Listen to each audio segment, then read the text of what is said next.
আসসালামু আলাইকুম। কেমন আছেন? যাক আলহামদুলিল্লাহ, আল্লাহ পাকের অশেষ রহমত আর রহমত আছে বলে ভালো আছি।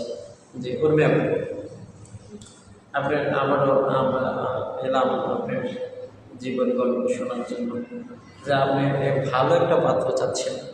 আসলে আপনি কী রকমের পাত্র চাচ্ছেন, কী রকমের বয়স হতে হবে এবং সে লম্বা, পেটে খাট্টা বা কালো ভাষা, একটু যদি বিস্তারিত বলতেন।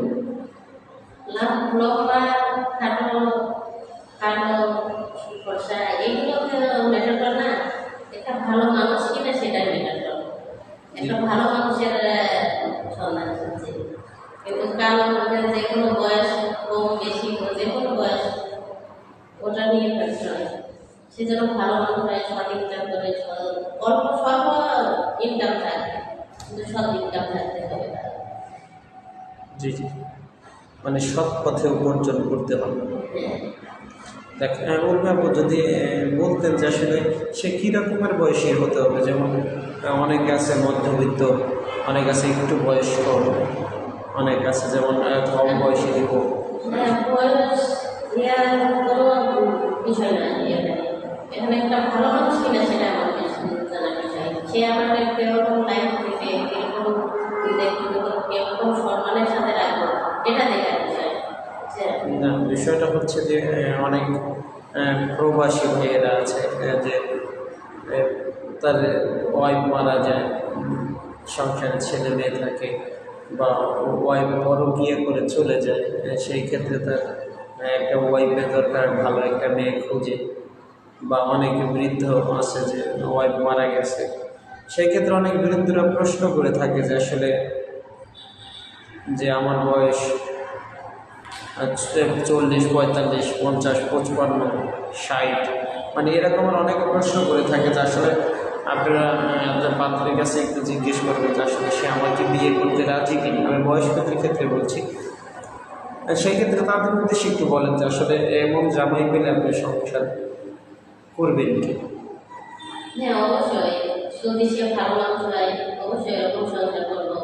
কারণ যাদের বউ মারা গেছে তারা তো মূল্যায়ন করবে, একটা ভালো একটা পরিবেশ যদি পাই সেখানে সংসার করবে। সে যে কোনো মানুষ হোক, যে কোনো বয়সের হোক না কেন, যে মানুষই হোক না কেন, সে ভালো মানুষ কিনা সেটা আমার দেখা। জি জি, মানে সে যে কোনো বয়সী হোক, সেই ক্ষেত্রে ওটা আপনার কোনো মানে অভিযোগের কোনো ইয়ে নেই, বা ওখানে আপনি যে পছন্দ করার মতো এটা কিছু নেই। সে আপনি শুধু চাচ্ছেন যে আসলে সে একজন ভালো মানুষ হতে হবে। সেক্ষেত্রে আমি আপনাকে জিজ্ঞেস করতে চাচ্ছি যে তার যদি বৃদ্ধ মা থাকে বা যদি ছেলে মেয়ে থাকে, তাদের উদ্দেশ্যে একটু বলবেন যে আসলে এদেরকে কীভাবে আপনি যত্ন করবেন বা সেবা করবেন বা দেখে শুনে রাখবেন। অবশ্যই আমাদের দেখাশোনাটাই তো আমার দরকার। যেহেতু একজন মানুষের সাথে আমার সংসার, তার ফ্যামিলি মানে আমার ফ্যামিলি হবে, তার বাচ্চা কাচ্চা মানে তার বাবা মা মানে আমার নিজের তখন হবে। অবশ্যই তাদের দেখাশোনার দায়িত্ব আমার, আমি দেখতে হবে তাদের। তার মানে তার বাবা মাকে আপনি নিজের বাবা মায়ের মতো অবশ্যই বাবা মা মতো করে দেখতে হবে, কারণ এটাই তো আমাদের বাঙালির নেশার।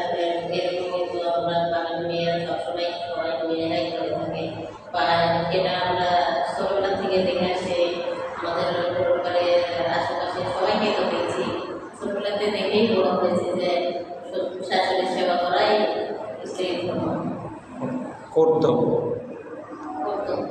জি, সেই ক্ষেত্রে মানে সেটা কর্তব্য বা সে ধর্ম বলা হয়। জি জি জি, ওটি একই কথা আর কি। তো সেই ক্ষেত্রে মানে আপনার যেটা কর্তব্য বা ধর্ম সেটা আপনি পালন করবেন। অবশ্যই আমরা করবো সেটা।